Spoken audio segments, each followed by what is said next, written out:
Voyons dans cette vidéo comment créer ces opérations sur son compte.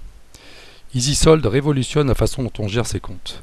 Chaque opération est un objet que l'on peut déplacer à volonté. Fini les écritures difficiles à modifier, rien qu'à la souris, vous gérez vos comptes. Pour créer une opération, il suffit de sélectionner la sous-famille correspondante, par exemple grande surface ici, et de faire un glisser-déposer sur la date souhaitée, au débit ou au crédit, puis de lâcher.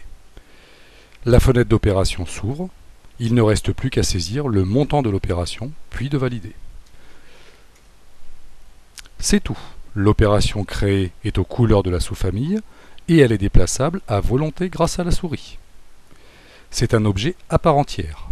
En survolant l'opération, une bulle résume ses caractéristiques. Son libellé, sa sous-famille, le montant, le mode de paiement, est-ce une écriture de simulation, etc., etc.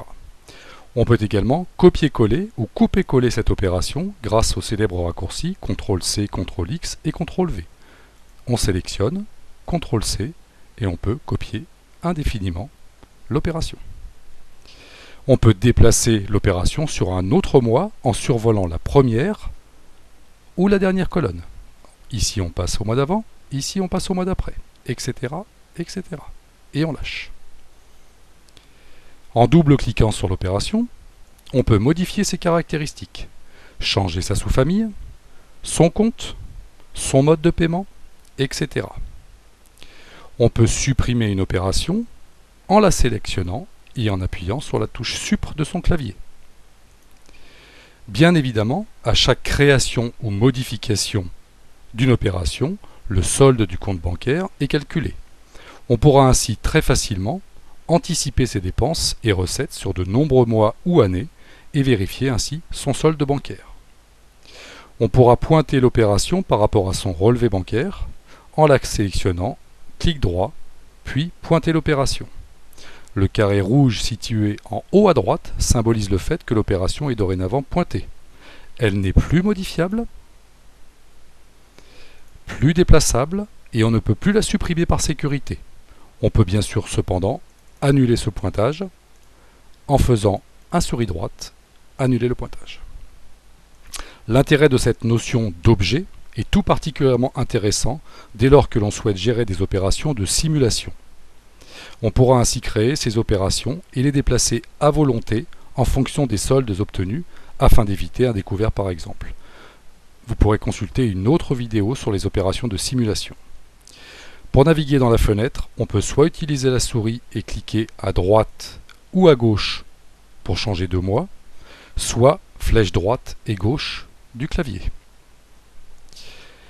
On peut aussi changer de compte à tout moment en sélectionnant ici un autre compte. EasySold a été développé avec comme cahier des charges le fait d'effectuer un minimum de manipulation pour gérer ses comptes.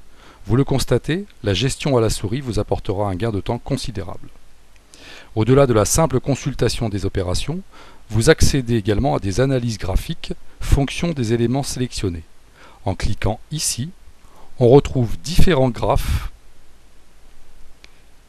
d'analyse par sous-famille et par famille. Ici sous-famille, ici famille. En changeant de mois, les graphes s'adaptent automatiquement. Toujours cette philosophie de la moindre manipulation.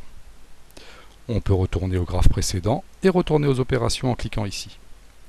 À tout moment, on peut connaître son solde bancaire bien sûr, mais également le cumul des débits et crédits des mois précédents, ainsi que la différence entre les recettes et les dépenses du mois en cours de sélection.